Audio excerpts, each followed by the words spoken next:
just again, my name is Ariel Roshi, and welcome to my bookshelf.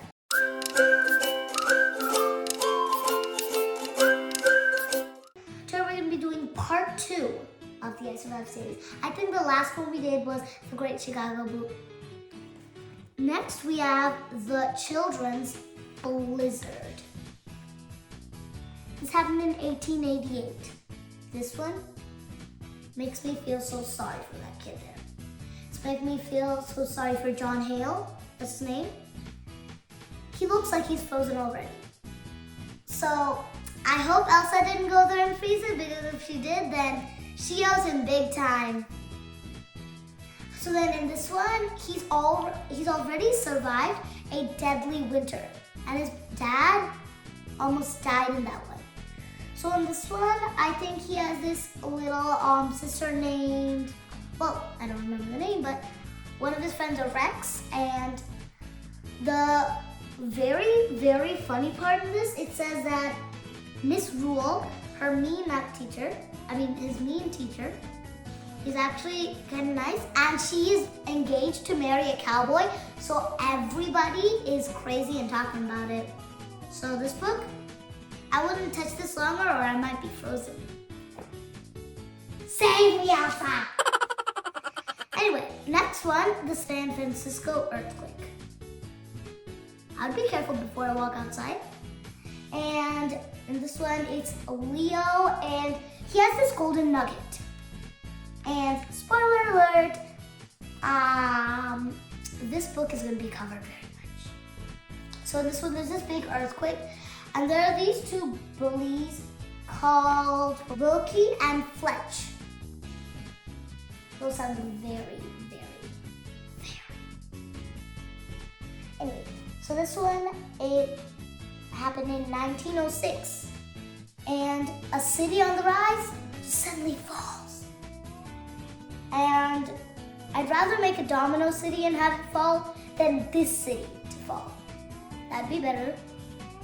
And so in this one is just, so Leo loves being a newsboy in San Francisco. He needs some money, but the job also gives him the freedom to explore the amazing hilly city as it grows in the new century. And horse-drawn carriages share the streets with shiny automobiles. I wonder if they were made back then. And businesses and families move in every direction from everywhere, and anything seems possible. But one early spring morning, everything changes. Except that the part that everything is possible kind of comes true. An earthquake happens, that's possible. And everything changes because Leo's world is shaken literally. He finds himself stranded in the middle of San Francisco as it crumbles and burns to the ground. Can he survive this disaster? Next, we have The Shark Attacks 1916.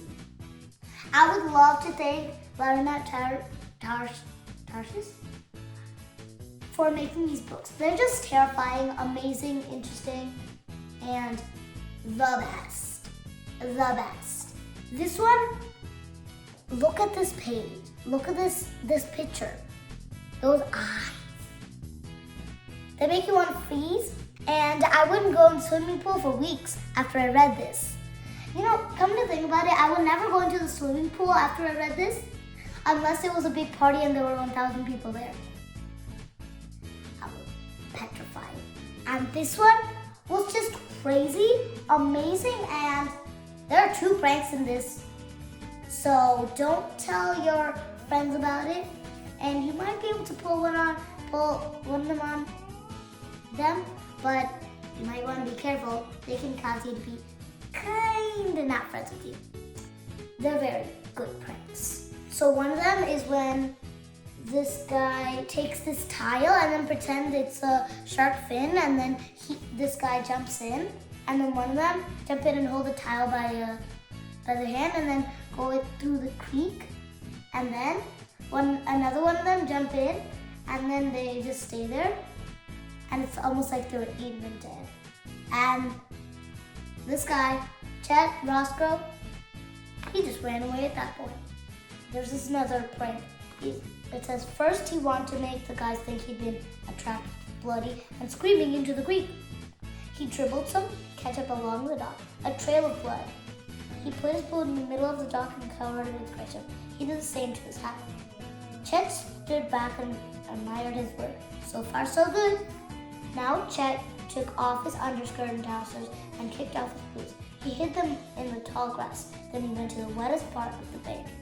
He scooped up handfuls of the slimiest mud he could find and smeared it on his face, his arms, and his chest. He used extra mud to cover his head so no hair poked through. He had no idea what the creek devil, that sounds very creepy, was supposed to look like, but he was pretty sure it didn't have orange hair. Chet was just finishing when he had voices like eyes. He closed his eyes and took a deep breath. Then he let out the loudest scream. I wouldn't be surprised if every single pirate in the 7 seas and everybody in all 7 of the continents heard that scream. It says here that it's the loudest. And this just kind of petrified me for, I don't know, the rest of my life. I have to use the pool. So be careful the next time you do, if you haven't. And I saved the best for last, the Nazi invasion. Then for this one, Adolf Hitler. He is a horrible bad guy. He's in this horrible German army. And just because he isn't, then no offense to anyone who's German, but this was a long time ago. And I'm sure that this has nothing to do with your family. So don't worry about that. But this guy, he's so evil. I think he started World War II or what? But in this one, guess what happened? So he's trying to take up, like, I don't know, the whole world for Germany. And it was one of the darkest periods in history. I mean, if you are Max Rosen or his sister Zen, then you are just. So in this one, the Jewish kids, Jewish people are banned, and this is just so unfair because everyone that's Jewish in this book, even the ones that are children, are locked up in this thing called a kundra. And this one is just, I don't want to break any spoiler alert. Because this one is just so good that you should read it. But like, the bad guy is of course not going to be good. But he would be good at being bad. That's one thing. And that's it. All the I Survived series. Right here, I have reviewed before your eyes. I dare you to read.